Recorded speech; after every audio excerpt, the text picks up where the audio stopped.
नमस्कार जोहार, स्वागत है आपका झारखंड समाचार में। झारखंड में लोकसभा चुनाव का अंतिम चरण को लेकर गोड्डा दुमका व राजमहल में आज थम जाएगा प्रचार। तो वहीं भाभी सीता के खिलाफ चुनावी प्रचार में देवरानी, भाजपा पर कल्पना ने साधा निशाना, कहा जितना उड़ना चाहे उड़ ले, पैर के नीचे की जमीन खिसका देंगे। तो वहीं झारखंड हीटवेव की चपेट में, डाल्टनगंज में 46 साल का रिकॉर्ड टूटा, पारा 48 के पार। वहीं लू से 4 लोगों की मौत हो गई है। दुमका लोकसभा चुनाव 2024 को लेकर झारखंड में बालू माफिया, लैंड व लव जिहाद को सरकार का संरक्षण, देवघर में जेपी नड्डा ने भरी हुंकार। तो अब तक की तमाम बड़ी खबरों पे बात करेंगे, पर उससे पहले आपसे छोटी सी अनुरोध है कि कृपया वीडियो को एक प्यारा सा लाइक अवश्य कर दीजिएगा, क्योंकि आपका एक लाइक करना ही हमारे मेहनत का फल होता है। तो शुरुआत करते हैं आज की पहली और बड़ी खबर से।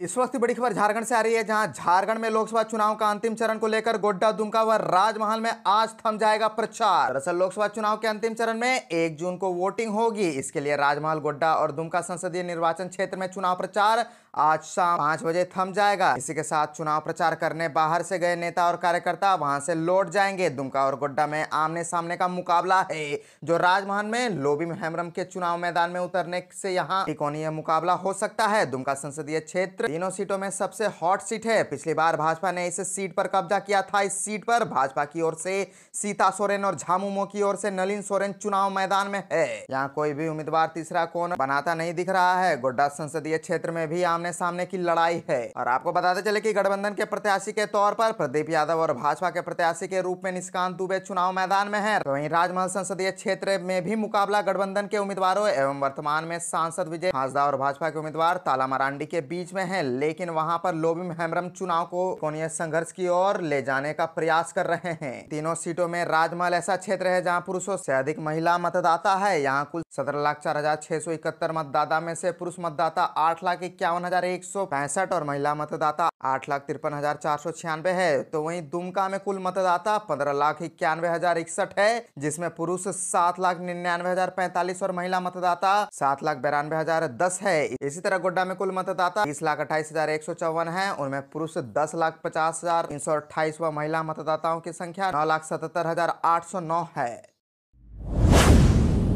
भाभी सीता सोरेन के खिलाफ चुनावी प्रचार में देवरानी, भाजपा पर कल्पना ने साधा निशाना, कहा जितना उड़ना चाहे उड़ ले, पैर के नीचे की जमीन खिसका देंगे। दरअसल झामुमो नेता कल्पना मुर्मू सोरेन ने केंद्र की भाजपा सरकार के खिलाफ जामताड़ा में जमकर भड़ास निकाली। बेना स्थित काली मंदिर मैदान में दुमका लोकसभा क्षेत्र के प्रत्याशी नलिन सोरेन के समर्थन में सभा को संबोधित करते हुए विरोधियों पर हमला बोला। उन्होंने कहा कि हम लोग आदिवासी हैं, आपको कमजोर कर देंगे और आपके पैर के नीचे की जमीन को खिसका देंगे। आइए देवघर हवाई अड्डा, दुमका हवाई अड्डा पर बड़ा बड़ा जहाज, केंद्र से बड़े बड़े मंत्री, दूसरे राज्य से बड़े बड़े मुख्यमंत्री, लेकिन यह झारखंड है। यहाँ हर व्यक्ति हेमंत सोरेन है और वह दिशोम गुरु शिबू सोरेन का बेटा है, इसीलिए यहाँ कुछ नहीं होगा। इस तरह झामुमो का झंडा प्रखरता से लहरा रहा है, उसी तरह वोट भी देना है। जेल के ताला का चाबी ईवीएम मशीन है, जहाँ 1 नंबर पर वोट देकर विजयी बनाए। झारखंड में 3 चरण के चुनाव समाप्त हो गए हैं और 3 चरण में जनता ने अपार समर्थन दिया है। चौथे और आखिरी चरण में हमारे तीनों प्रत्याशी आप लोगों के आशीर्वाद से विजयी होंगे।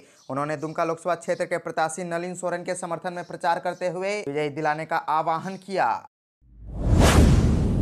झारखंड हीटवेव की चपेट में, डाल्टनगंज में 46 साल का रिकॉर्ड टूटा, पारा 48 के पार और सभी जिलों के लिए ऑरेंज अलर्ट जारी कर दी गई है। लू लगने से 4 लोगों की मौत हो गई है। दरअसल झारखंड उबल रहा है, गर्मी ने लोगों का जीना मुश्किल कर दिया है। वहीं पलामू के डाल्टनगंज में गर्मी का 46 साल का रिकॉर्ड टूट गया, जहां पारा 48 डिग्री पर पहुंच गया। वहीं गिरिडीह में सरायकेला में पारा 45.9 पर पहुंच गया। पूरा राज्य लू की चपेट में है। लू लगने से गुजरात नवाडी स्टेशन पर कार्यरत ट्रैकमैन मुकेश मीना की मौत हो गई है। भारतीय मौसम विज्ञान केंद्र रांची के वैज्ञानिक अभिषेक आनंद ने बताया कि आज पारे में उछाल आएगा। पलामू, गढ़वा और चतरा में सीवियर हीट वेव चलेगी। इन तीनों जिलों के लिए ऑरेंज अलर्ट जारी किया गया है। वहीं कल से 2 जून तक के लिए येलो अलर्ट जारी किया गया है। मौसम विभाग के अनुसार 2 जून तक राज्य के सभी जिलों में हीट वेव चलेगी। बारिश की कोई संभावना नहीं है और आज राज्य के पश्चिमी, दक्षिणी और निकटवर्ती मध्य भागों में कुछ स्थानों पर हीट वेव चलेगी। वहीं कल के लिए हीट वेव के साथ 30 से 40 किलोमीटर की रफ्तार से हवा भी चलेगी और 1 से 2 जून को उत्तरी, पूर्वी और दक्षिणी भाग में कहीं कहीं तेज हवा का झोंका और वज्रपात की संभावना है।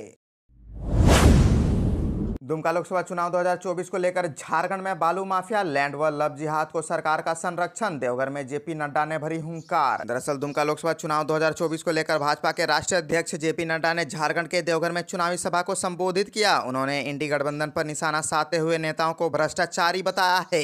उन्होंने कहा कि झारखंड में बालू माफिया, लैंड लव जिहाद राज्य सरकार का संरक्षण प्राप्त है। बीजेपी की दुमका प्रत्याशी सीता सोरेन को भारी मतों से विजयी बनाने की अपील की। बीजेपी के राष्ट्रीय अध्यक्ष जेपी नड्डा ने इंडी गठबंधन पर निशाना साधा। उन्होंने कहा कि इंडी गठबंधन वालों को आपसे कोई लेना देना नहीं है, ये सब भ्रष्टाचारी है। झारखंड में झामुमो वाले जल जंगल जमीन की बात करके सत्ता में आए थे, आज जल के किनारे वाले बालू गायब हो रही है। वहीं बीजेपी के राष्ट्रीय अध्यक्ष जेपी नड्डा ने कहा कि झारखंड में बालू माफिया, जमीन जिहाद एवं लव जिहाद चल रहा है। दुख की बात है कि इन सभी को राज्य सरकार का संरक्षण प्राप्त है। बीजेपी के राष्ट्रीय अध्यक्ष जेपी नड्डा ने कहा कि 10 साल पहले देश का साधारण इंसान मान चुका था कि राजनीति से कुछ बदलने वाला नहीं है। हमारा देश उदासीन मानसिकता में चला गया था, मान चुका था कि हमारा देश भ्रष्टाचारी व पिछलग्गू देश है। राजनेताओं के द्वारा कोई परिवर्तन नहीं होने वाला है। तो बता दें कि जेपी नड्डा ने कहा कि बीते 10 वर्षों में मोदी जी ने अपनी मेहनत, तप, कर्म के आधार पर पूरी ताकत से देश को आगे बढ़ाया। इस कारण आज साधारण मनुष्य बोलता है कि देश बदल रहा है, देश आगे जा रहा है। आज 2 लाख गाँव में ऑप्टिकल फाइबर बिछाया गया, गाँवों को हाईफाई जोड़ दिया गया। आज गाँव में 2 लाख कॉमन सर्विस सेंटर चल रहे हैं। जब पीएम मोदी ऑप्टिकल फाइबर बिछा रहे थे, तब कांग्रेस और झारखंड मुक्ति मोर्चा वाले कहते थे कि भारत को अनपढ़ है तो पैसे की बर्बादी है।